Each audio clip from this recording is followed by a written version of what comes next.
আসসালামু আলাইকুম everyone, welcome back to my channel. আজকে তৈরি করে দেখাবো চিংড়ি মাছ দিয়ে চাল কুমড়া ভাজি। তাহলে চলুন দেরি না করে রান্নাটা শুরু করা যাক। তো চাল কুমড়ো রান্না করার জন্য আমি প্রথমে একটি প্যান গরম করে নিয়েছি। এরপর একটু গরম হয়ে গেলে আমি এর মধ্যে দিয়ে দিব 4 টেবিল পরিমাণ তেল। এরপর তেলটা একটু গরম হয়ে আসলে আমি দিয়ে দিব 1 টেবিল চামচ পরিমাণ জিরা, আস্ত জিরাটা একটু ফুটে গেলে আমি এর মধ্যে দিয়ে দিব 2টা তেজপাতা।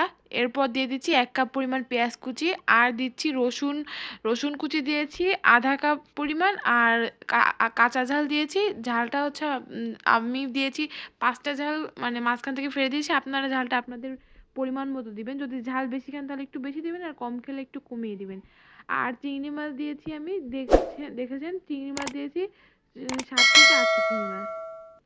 এখন আমি চিংড়ি মাছটা একটু নেড়েচেড়ে ভেজে এর মধ্যে দিয়ে দিচ্ছি 1 চামচ পরিমাণ লবণ, আর হলুদ দিয়েছি 1 চামচ পরিমাণ। লবণটাও আপনারা একটু বুঝে দিবেন, চাল কুমড়ো কি পরিমাণ সেটা একটু বুঝে দিবেন। এরপর যাতে এগুলো একটু মশলাগুলো পুড়ে না যায়, এই জন্য আমি সামান্য পরিমাণ পানি দিয়ে একটু মশলাগুলো ভালোভাবে নেড়েচেড়ে কষিয়ে নিব। এরপর পানিটা একটু শুকিয়ে আসলে, মশলাটা কষানো হয়ে গেলে আমি দিয়ে দিচ্ছি চাল কুমড়োটা। চাল কুমড়া দিয়ে আমি এখন একটু ভালোভাবে এটাকে মশলার সাথে মিশিয়ে নেব, নেড়েচেড়ে মিশিয়ে নেব খুব ভালোভাবে। খুব ভালোভাবে চাল কুমড়াটার সাথে মশলাগুলো মেশানো হয়ে গেলে আমি এটাকে ঢাকনা দিয়ে ঢেকে 15 মিনিটের জন্য রেখে দিব।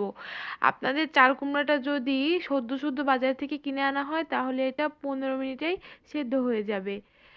তো ঢাকনা দিয়ে ঢাকার মাঝখানে আমি একটু ঢাকনাটা উঠিয়ে 15 মিনিটের মধ্যে আমি একটু নেড়েচেড়ে নিয়েছিলাম। এই যে 15 মিনিট পর আমার পানিটা পুরোপুরি বের হয়ে শুকিয়ে গেছে। এখন আমি আর একটু নেড়েচেড়ে খুব ভালোভাবে পানিটা শুকিয়ে নেব। ও হ্যাঁ, আর আপনাদের চাল কুমড়া যদি ফ্রিজে রাখা হয় তাহলে যদি পানি বের না হয় তাহলে আপনারা নিচে সামান্য একটু পানি দিয়ে নেবেন, না হলে কিন্তু যখন ঢাকনাটা ঢাকবেন তখন পুড়ে যাওয়ার সম্ভাবনা থাকতে পারে। তো যাই হোক, খুব ভালোভাবে নেড়ে চেড়ে নেওয়ার পর যখন পানিটা ভালোভাবে শুকিয়ে গেছে, এখন এই যে আমার চাল কুমড়াটার ফাইনালি লুকটা দেখুন। এটা কিন্তু খেতে খুবই সুস্বাদু হয়। আপনারা বাসায় এভাবে ট্রাই করে দেখলেই বুঝতে পারবেন, রান্না করে দেখলেই বুঝতে পারবেন এটা খেতে কতটা সুস্বাদু। আর হ্যাঁ, এটা রান্না করতে কিন্তু খুব বেশি মশলা লাগে না। যাই হোক, সবাই ভালো থাকবেন। আল্লাহ হাফেজ।